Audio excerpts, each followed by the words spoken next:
penyembahan berhala dan hilangnya petunjuk. Mekah pagi itu diselimuti aroma kemenyan dan debu.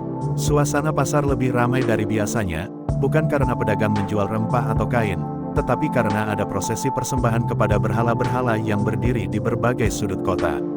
Orang-orang berkumpul, mengucapkan doa-doa aneh dan menaruh sesaji berupa kurma, air, dan kadang hewan ternak.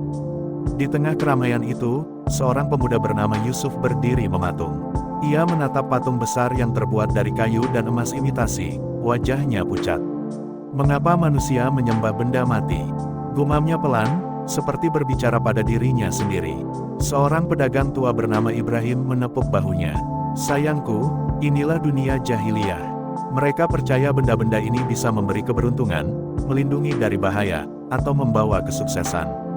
Mereka tidak tahu, tidak pernah belajar, dan tidak punya petunjuk. Yusuf menunduk, air matanya menetes. Tapi, bagaimana bisa mereka menempatkan batu dan kayu di atas Allah? Bukankah ada sesuatu yang lebih tinggi dari ini? Ibrahim menghela napas panjang. Di dunia jahiliyah, hati manusia dikuasai kebodohan dan tradisi. Mereka lahir tanpa ilmu, tanpa petunjuk, dan hanya mengikuti apa yang diwariskan nenek moyang mereka. Di sebuah lorong sempit dekat pasar, Aisyah, anak perempuan miskin, memandang sekelompok orang yang sedang menari mengelilingi berhala kecil. Mereka menepuk tangan, mengucapkan mantra yang mereka anggap sakral. Kenapa mereka melakukan ini? Tanya Aisyah pada ibunya, Fatimah, yang duduk di dekatnya. Apakah mereka tidak tahu ini salah? Fatimah menunduk, memeluk anaknya erat. Sayangku, mereka tidak tahu. Di dunia jahiliyah, yang salah dianggap benar jika dilakukan oleh banyak orang. Mereka mengikuti kebiasaan, bukan kebenaran. Hati mereka buta, pikiran mereka tersesat.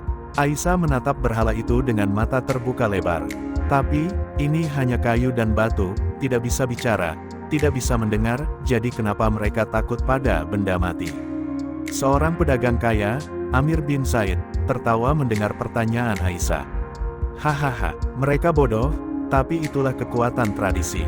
Manusia selalu membutuhkan sesuatu untuk ditakuti dan dipuja, bahkan jika benda itu tidak memiliki nyawa.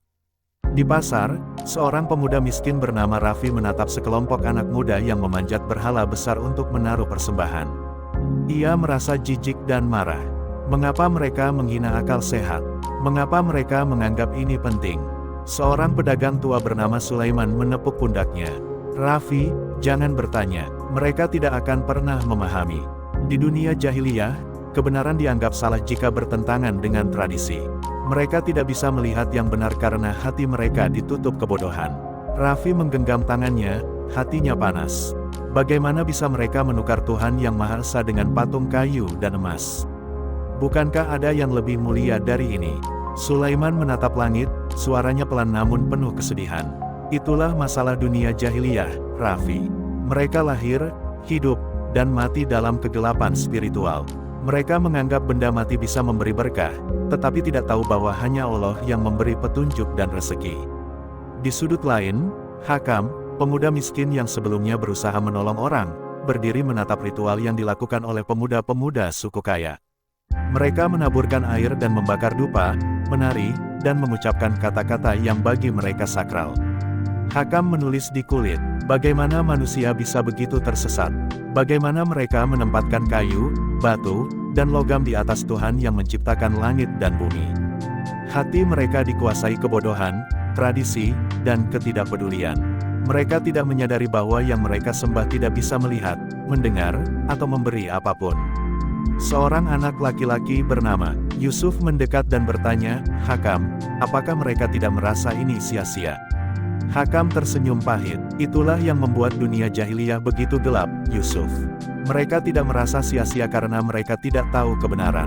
Mereka hanya mengikuti apa yang diwariskan dan diyakini oleh banyak orang. Dalam kegelapan, yang benar terlihat salah, dan yang salah terlihat benar. Di rumah bangsawan Amir, Amir bin Said sedang menyusun strategi untuk memperkuat kekuasaan dengan cara memanfaatkan kepercayaan berhala. Jika rakyat percaya bahwa patung ini memberi keberuntungan, mereka akan patuh pada aturan kita, gumamnya. Kebodohan mereka adalah senjata kita. Seorang pembesar bernama Ziyad menatapnya dengan prihatin. Amir, bukankah ini salah? Kita menyesatkan manusia dengan berhala, membuat mereka takut pada kayu dan emas. Amir tertawa dingin, hahaha, yang bodoh akan selalu mengikuti yang kuat. Di dunia jahiliyah, tidak ada yang peduli kebenaran. Yang penting adalah kekuasaan dan kendali. Ziyad menunduk, hatinya sakit. Ia tahu bahwa penyembahan berhala bukan sekadar kebiasaan buruk, tetapi racun yang merusak akal, hati, dan moral masyarakat. Di lorong pasar, Fatimah memeluk anak-anaknya dan menatap ke arah patung besar yang dikerumuni orang. Ya Allah, mengapa manusia bisa begitu tersesat? Bisiknya pelan, mengapa mereka menukarmu dengan benda mati? Mengapa mereka tidak mencari petunjukmu? Anak-anak itu menunduk, air mata menetes. Dunia jahiliyah memang membuat manusia menyesal, tersesat, dan bingung. Mereka lahir tanpa petunjuk, belajar dari kebodohan, dan menganggap itu norma. Seorang pedagang tua, Sulaiman, menatap Fatimah dan berkata, sayangku, jangan biarkan hatimu hancur. Di tengah kebodohan, masih ada manusia yang peduli dan berusaha menuntun yang tersesat. Suatu hari, cahaya kebenaran akan menyingkap gelapnya dunia ini. Di pasar, seorang pemuda kaya bernama Faris menertawakan ritual berhala. Hahaha, lihat mereka, takut pada kayu dan batu. Betapa bodohnya manusia. Raffi menatapnya dengan marah. Bagaimana kau bisa tertawa? Bukankah kau tahu bahwa mereka tersesat, tidak mendapat petunjuk, dan mengorbankan hidup mereka demi benda mati? Faris mengangkat bahu. Hahaha, yang penting adalah kesenangan, kekayaan, dan ketenaran. Pedulikan yang bodoh. Dunia jahiliyah mengajarkan bahwa siapapun yang lemah hanyalah hiburan bagi yang kuat. Raffi menggenggam tangannya, menahan amarah. Bodoh atau tidak, manusia ini tetap makhluk Allah. Bukankah seharusnya kau peduli?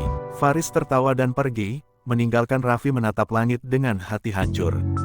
Ya Allah, semoga suatu hari manusia belajar, bahwa kayu dan batu tidak bisa memberi apapun. Semoga cahayamu menembus kebodohan ini. Di malam hari, anak-anak miskin berkumpul di sekitar api kecil, menatap langit. Yusuf bertanya, mengapa manusia menyembah benda mati? Bukankah hanya Allah yang patut disembah? Hakam menatap mereka dengan lembut. Sayangku, di dunia jahiliyah, kebodohan telah menutup hati manusia. Mereka lahir tanpa ilmu, hanya mengikuti nenek moyang, dan tidak pernah diajari kebenaran. Itulah sebabnya mereka menukar cahaya Allah dengan benda mati. Aisyah menunduk, air mata menetes. Apakah mereka tidak merasa bodoh? Hakam tersenyum pahit. Mereka tidak merasa bodoh karena mereka tidak tahu. Di gelapnya dunia jahiliyah, kebodohan dianggap norma, dan kesesatan dianggap benar. Di pagi berikutnya, pasar Mekah kembali ramai. Berhala-berhala tetap dihormati, orang-orang tetap menaruh persembahan, dan pemuda kaya tertawa melihat kebodohan rakyat. Namun di lorong-lorong sempit, hati manusia yang peduli tetap hidup. Ibrahim menulis catatan di kulit. Penyembahan berhala adalah simbol kebodohan manusia jahiliyah. Mereka menukar cahaya Allah dengan kayu, batu, dan emas. Hati mereka buta, pikiran mereka tertutup, dan jiwa mereka tersesat. Namun, hati yang peduli tetap ada, menunggu cahaya kebenaran yang akan datang. Suatu hari, manusia akan tersadar, dan mereka akan belajar bahwa hanya Allah yang patut disembah. Di lorong pasar, Yusuf, Aisyah, Raffi, dan Hakam menatap berhala-berhala itu. Mereka tahu, dunia jahiliyah penuh dengan kebodohan spiritual, ketidakadilan, dan kesesatan. Namun di hati mereka tetap ada harapan, doa, dan keyakinan bahwa suatu hari kebenaran akan muncul, menembus gelapnya dunia ini.